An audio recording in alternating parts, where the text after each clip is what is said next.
guys. Okay, small technical difficulties. We think we have it figured out.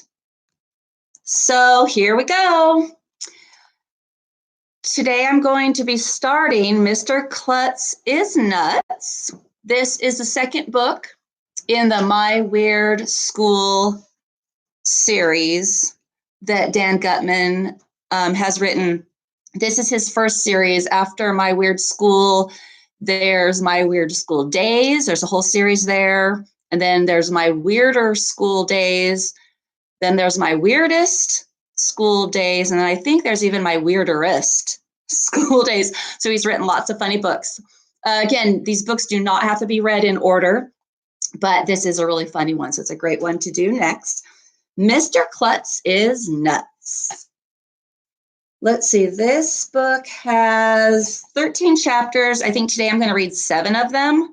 Hopefully it doesn't go too terribly long. I know they've been about a half an hour each time. If it gets to be too long, click off and click back in another time. Chapter 1, The Flying Principal.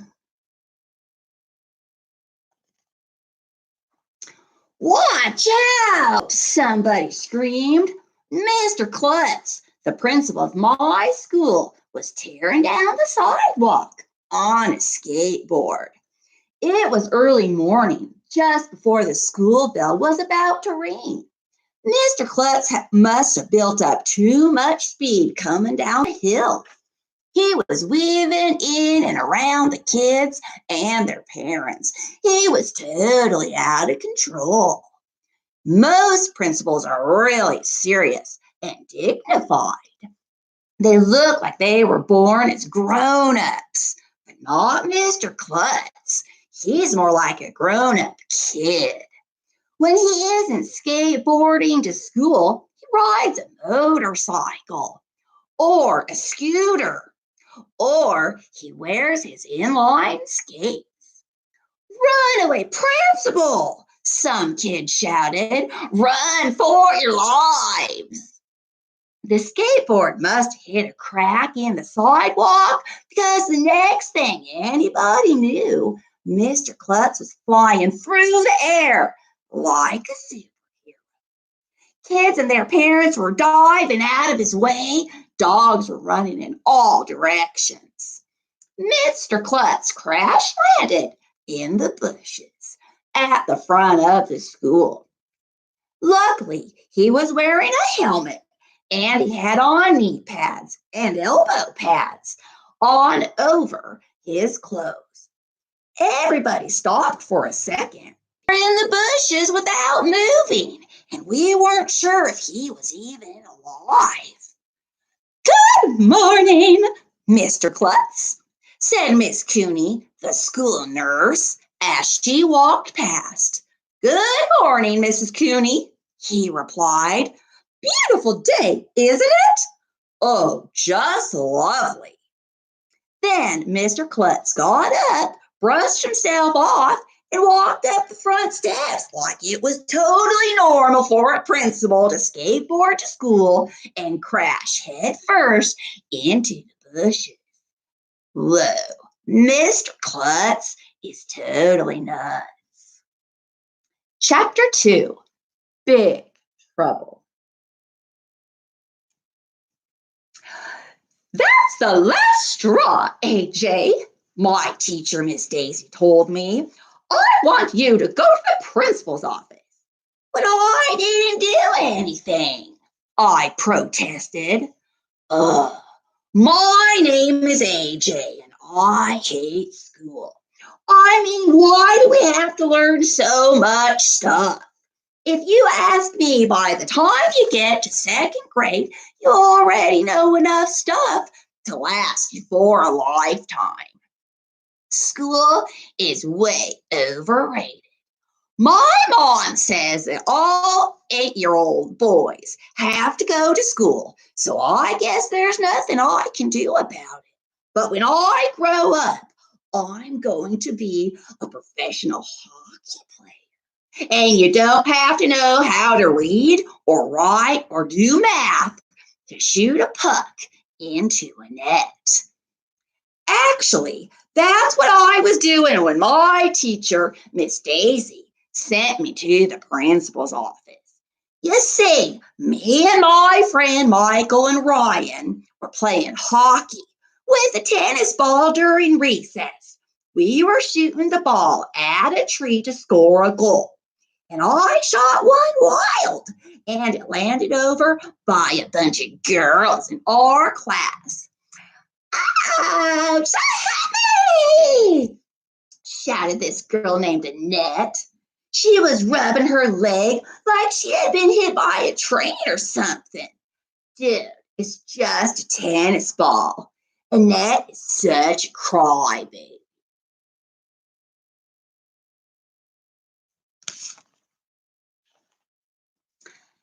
"Hey, AJ," Michael hollered. "That counts as a goal." Annette, Annette. Well, after me and Ryan got it, we thought that was just like the funniest joke in the history of the world. Miss Daisy didn't think it was funny, though. She was already mad at me because I had forgotten to bring in my current events article for the third week in a row. That's when she said it was the last straw, and I had to go to Mr. Klutz's office. Chapter 3, The Principal is Your Pal. The principal is like the king of the school. He gets to tell everybody what to do and where to go, and that's cool. If I can't be a professional hockey player when I grow up, then I want to be a principal so I can boss teachers around. My friend Billy from the corner, who was in second grade last year, told me the I don't know if Billy's telling me the truth or not, but one time we had gym class and we passed by an open door in the basement, and there were all kinds of scary looking things in there.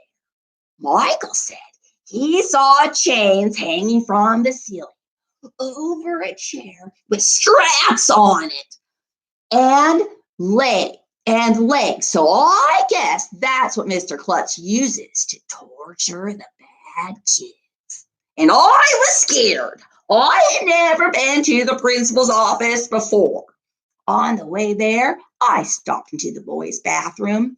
Maybe I could dig a tunnel out of the school and escape, I thought.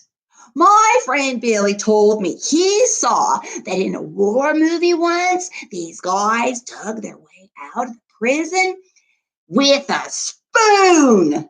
But I didn't have a spoon. And I didn't want to touch the floor of the bathroom because that's gross. When I finally got to Mr. Klutz's office, his secretary made me sit in a chair for like 1,100,000 hours. Mr. Klutz's door was closed the whole time. I wondered if he was torturing some other kid. I didn't hear any screams or anything. Finally, the secretary said I could go inside. I opened the door, and I was surprised to see Mr. Klutz was hanging upside down from a bar near the ceiling.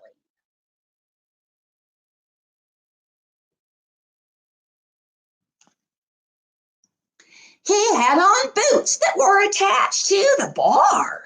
"Dude, what are you doing up there?" I asked.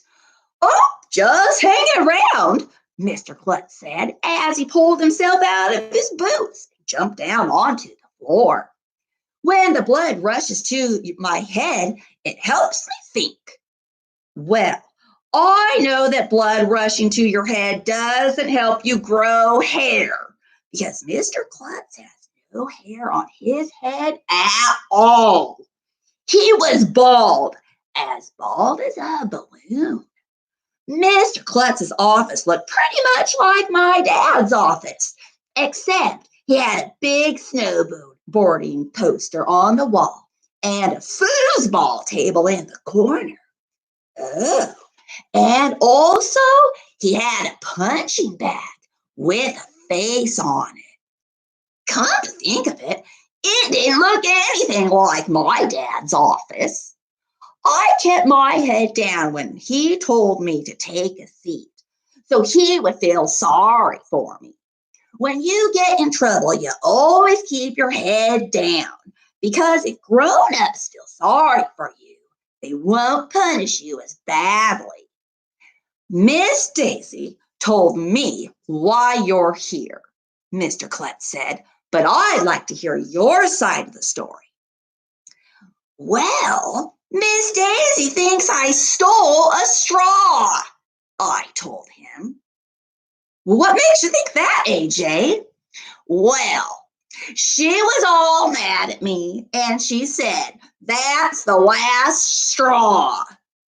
Then she told me to go to your office, and I swear I didn't take any straws. I don't even know where she keeps the straws.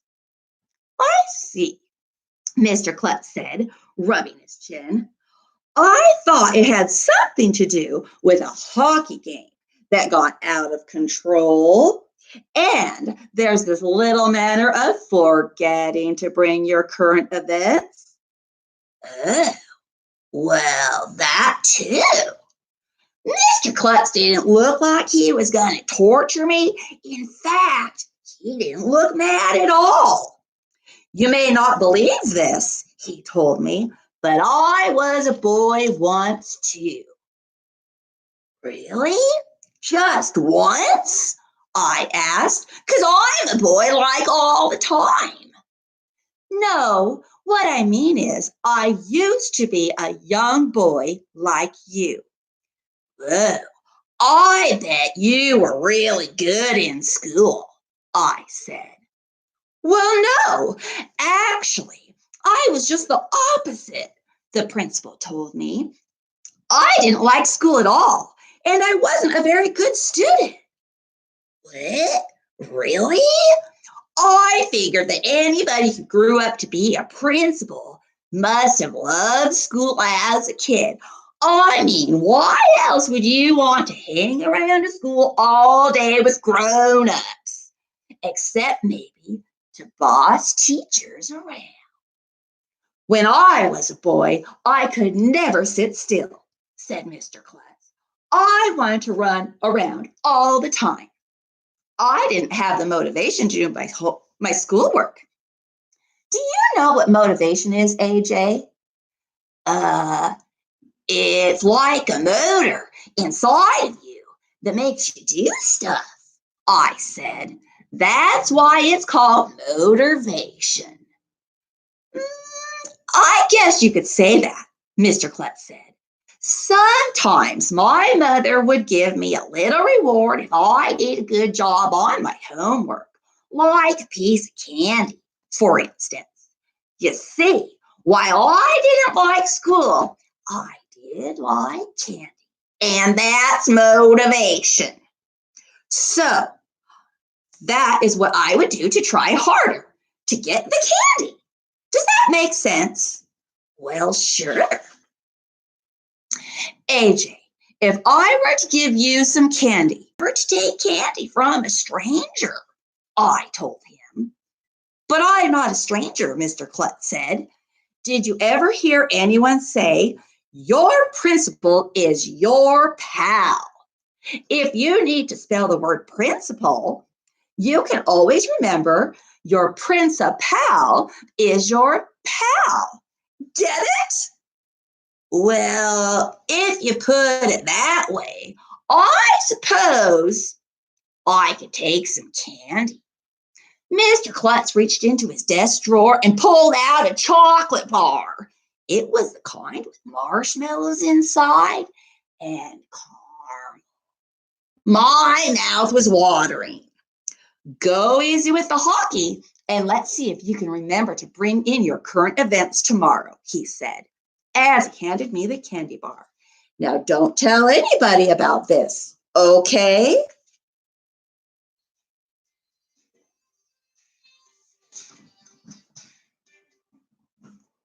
Whoops.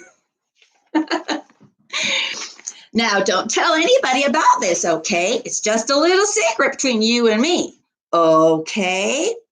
And I ran out of the office just in case he had only given me the candy bar so he could tie me to the chair and torture me.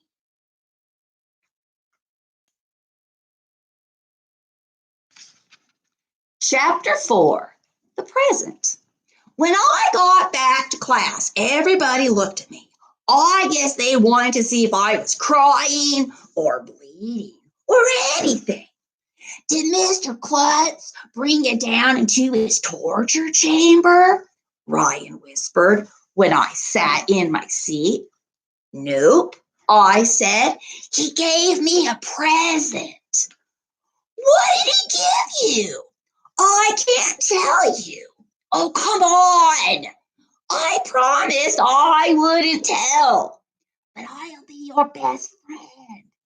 Well, okay. I'll show you at lunch. During lunch, I sat at a table with my new best friend, Ryan, Michael, and Smarty Pants, Andrea, and Emily, who cries like all the time, even if she isn't hurt or anything. You should have seen their eyes bug out when I showed them my candy bar. Where did you get that? Michael asked. Your mom usually gives you carrot sticks for dessert. Mr. Klutz gave it to me, I explained. He's got a whole drawer filled with them. But why did he give you a candy bar? Asked Emily. I could tell she was totally jealous. Because I didn't bring my current events, I replied. Wait a minute, Andrea said, all angry and all. You got sent to the principal's office for being bad. And instead of punishing you, he gives you a candy bar? Well, that's not fair. I brought in 3 current events, and I didn't even get a candy bar. Maybe you should try not being so perfect all the time, I said. You can have my carrot sticks, Andrea. I love getting Andrea mad. She thinks she knows everything.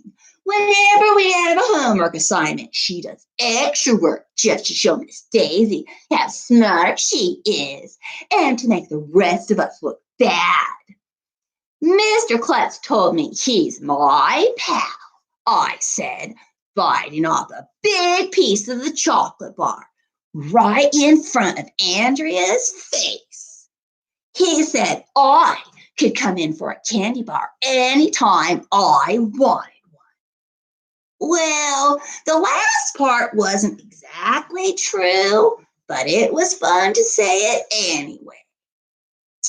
The principal should give candy to the students who complete their assignments, Andrea said, not the kids who don't.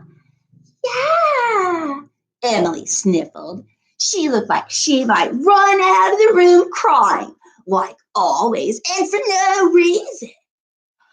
I want to go to the principal's office, my best friend Ryan announced. Yeah, me too, Michael agreed. We all wanted candy.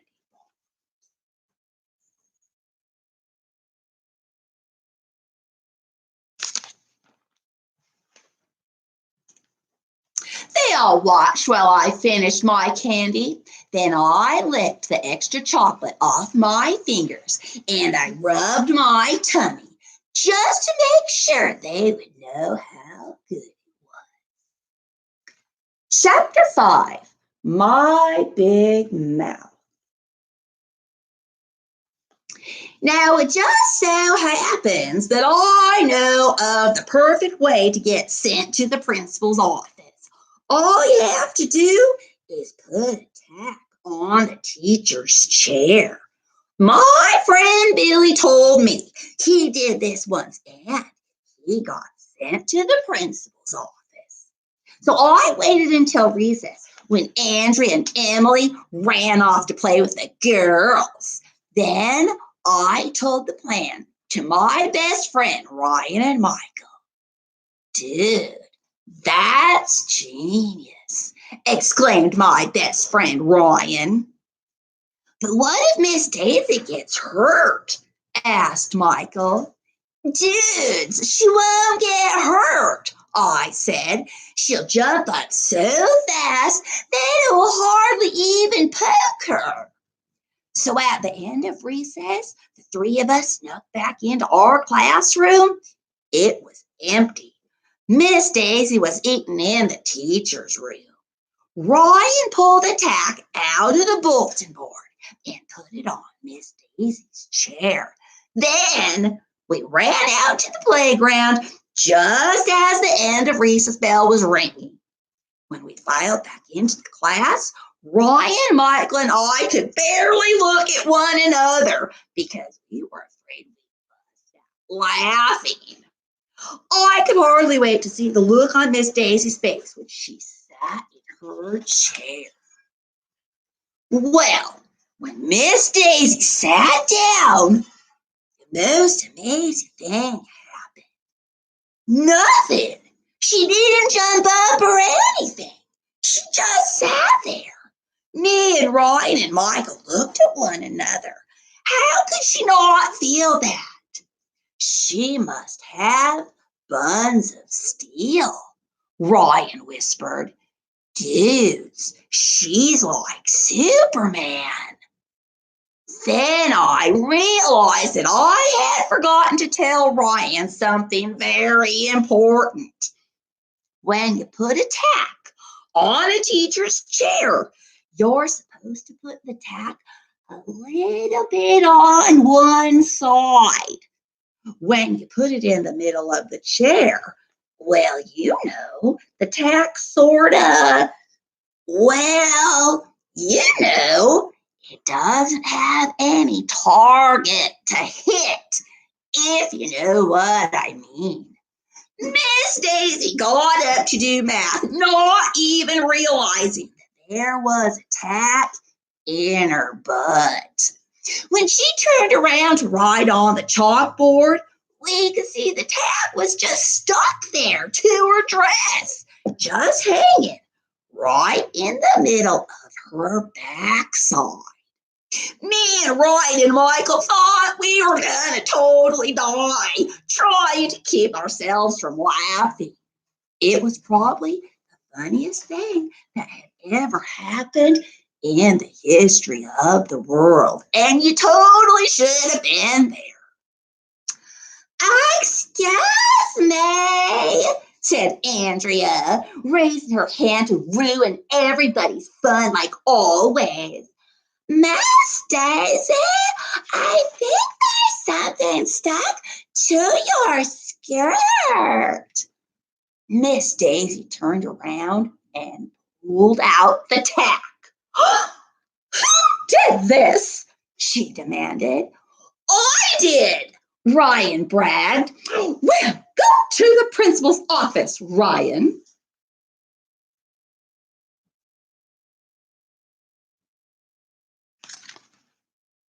All right, Ryan whispered, pumping his fist. I'll be back in a few minutes with my candy bar. Is there anyone else who wants to go to the principal's office? Miss Daisy asked. Yeah, I do, said Michael. Can I go again too? I asked. Hey, I asked first, Michael complained. Quiet, both of you. Miss Daisy then just pretended like nothing unusual had happened, and she went back to her lesson. I saw her look at her chair carefully before she sat down again. A few minutes later, Ryan came back to the classroom, and Mr. Klutz was with him. So, did he give you a candy bar? I whispered, excited, when Ryan sat down. No, Ryan whispered back. When I told him that I thought he would give me a candy bar like he gave one to you, he got really upset. He told me he was going to call my parents and have them come in to talk about what happened. Now I'm in big trouble. Oh man, I decided that maybe it wouldn't be such a good idea to be best friends with Ryan anymore. He was going to get me in trouble. I should have kept my big mouth shut about the candy. Chapter 6, The Chocolate Party. When I thought about it, putting a tack on Miss Stacy's chair was a pretty dumb thing to do. Mr. Klutz went to the front of the class, and I was sure he was going to bring all of us to the torture chamber in the basement. But he didn't even look mad, considering what we had just done. It has come to my attention that some of the students at our school need a little extra incentive to behave and work their hardest, Mr. Klutz said. Do you know what incentive means? An incentive is a reward that encourages a person to work harder to achieve something, Andrea announced, all proud of herself. She thinks she knows everything, and I totally hate her.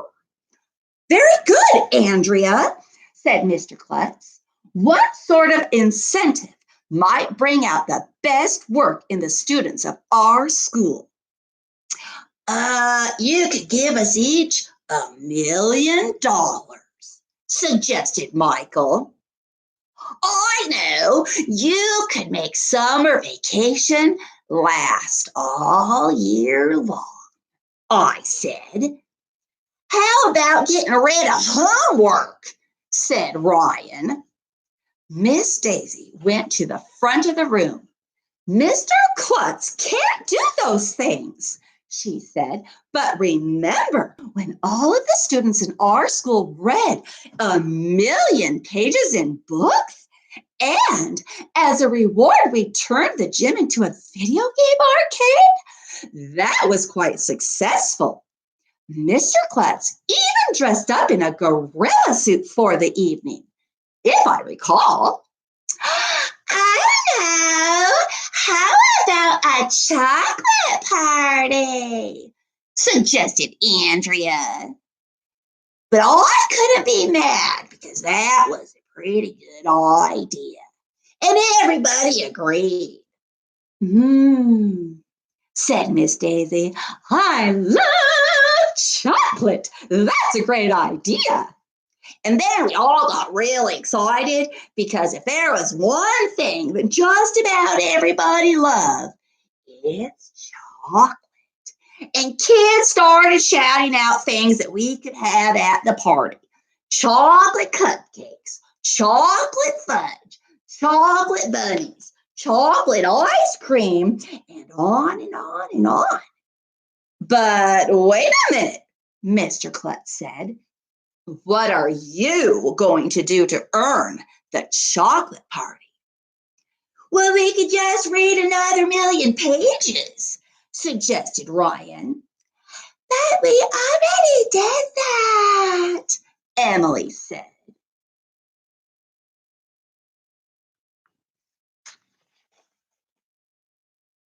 How about 1 million math problems? I said. Oh, what a wonderful idea, Miss Daisy beamed. Ever since we taught her how to do add and subtract, Miss Daisy just loves math. Math is hard, Ryan said. How about 100 math problems? Nope. 1 million math problems, Mr. Klutz insisted. That's my final offer. Take it or leave it. We'll take it, we all yelled. Agreed. If the kids in our school do 1,000,000 math problems. I'll throw a party with so much chocolate, you'll be sick for a week.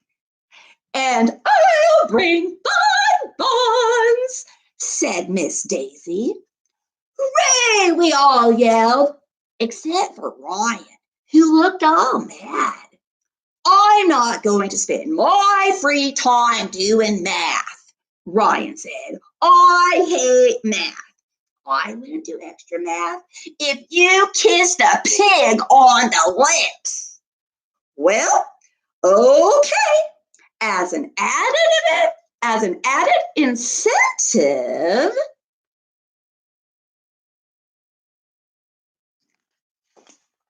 Mr. Klutz said, on the night of the party, I will kiss a pig on the lips. Have a nice day. All right. What a cool, wacky guy Mr. Klutz is. I mean, come on. He's always the coolest principal in the history of the world. Okay, last chapter for today, chapter 7, Teacher for a Day. The news about the big chocolate party flew through the school like a hurricane. Even kids who were allergic to chocolate wanted to go, just so they could see Mr. Klutz kiss a pig on the lips. Where is he going to get a pig? Ryan asked during lunch the next day. He could try AJ's house, Andrea said. Oh, that's so funny that I forgot to laugh, I said. I'm not entirely sure that pigs have lips, said Emily. Of course they have lips, I insisted. If they didn't have lips, how could they whistle? You know, Ryan pointed out, Mr. Klutz is just trying to trick us into doing lots of math. That's why we're having a chocolate party. Yeah, but who cares? Michael said, as long as we get chocolate.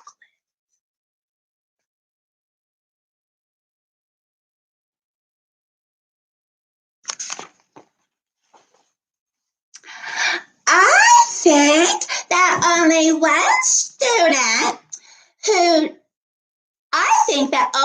students who do the math problems should be allowed to go to the chocolate party, said Andrea. Dude, could you possibly be any more boring? I asked her. And as it turned out, everybody was doing math problems. The whole school started doing math problems. I mean, like crazy. Even Ryan. You would have thought that Mr. Klutz was giving us gold and diamonds instead of chocolate. I did math problems for 20 minutes last night, Ryan bragged, while we were waiting for Miss Daisy after recess. Oh, yeah, Michael said. Well, I did math problems for 40 minutes last night, and 40 is twice as many as 20. See, I just did another math problem right there. Oh, yeah? Well, I did math problems for an hour last night, I said. That's 50 whole minutes. An hour is 60 minutes, you dumb head, Andrea told me. And I was going to tell her that 60 Minutes was a TV show that my parents watch. But Mr. Klutz suddenly burst into our classroom. He told us that Miss Daisy had a dentist appointment and we would have a substitute teacher for the rest of the afternoon. Mr. Klutz. What? We all gasped. But you're not a teacher, I told him. Ah, but I used to be a teacher, he said. I taught for many years before I became a principal. Really? What did you teach? Ryan asked. Physics, he said. What's that? Is that like phys ed? Asked Michael. Mr. Klutz, did you know that that's a second grade? Andrea pointed out. And physics is something that you take in high school. Yeah, that's okay, said Mr. Klutz. You're never too young to learn something new. You might find that you're smarter than you think.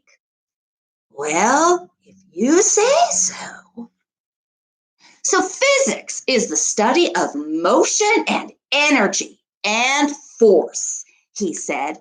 For example, if I take a blackboard eraser in one hand and a book in the other hand, and I drop them at the same time, which one will hit the floor first? The eraser, I said. It's smaller and lighter, so it'll fall faster. Just like small little kids run faster than big, heavy kids.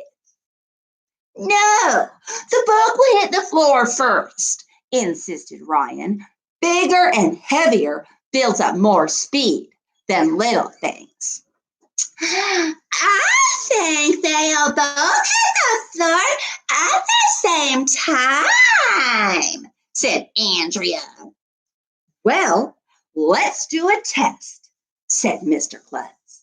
He put the eraser in his left hand and a paper book in his right hand. Then he climbed on the top of Miss Daisy's desk and held both objects in the air. Then he dropped them. Oops.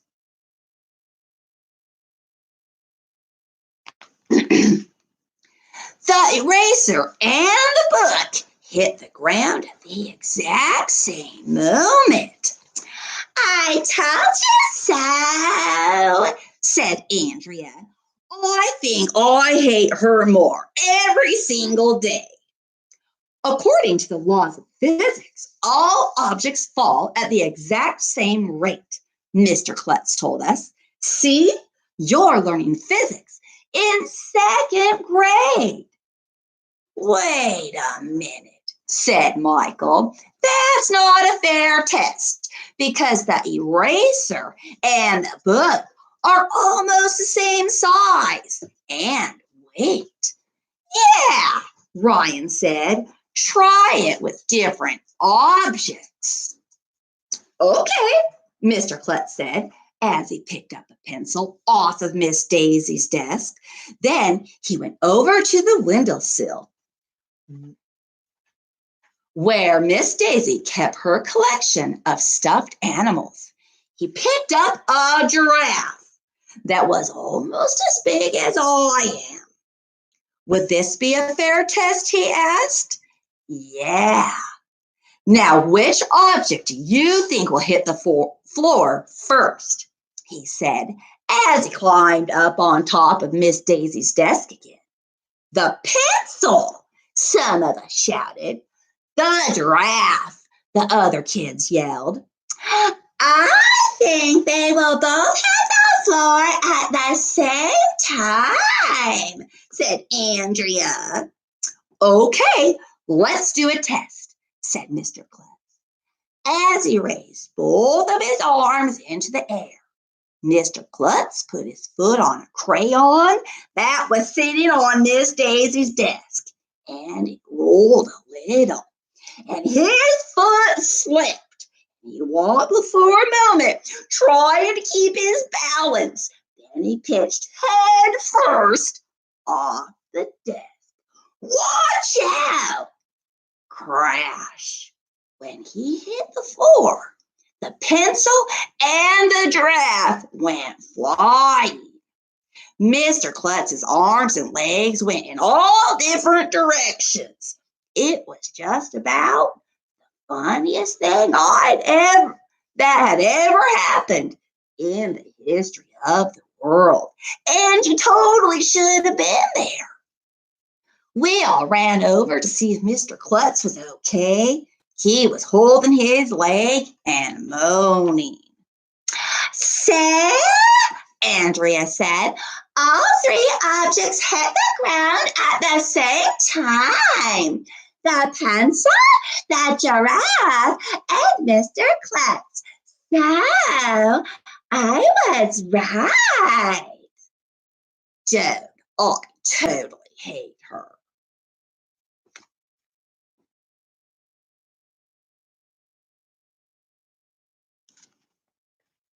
Okay, chapter 8, Mr. Klutz puckers up. I wonder if that means he's going to kiss a pig. All right, that is it for today, you guys. I know that went kind of long. I will finish this book tomorrow, and then I will pick up again next week. But that is it for today. So remember, I have been trying to send out links. But if you subscribe, then you will probably find the story faster, easier. And I will always plan on doing the reads at 4:00. And remember, if you didn't catch it live, no big deal. You can just watch it, whatever is good for you. So I'll see you guys again tomorrow at 4. Have a good day. The sun is out. Bye.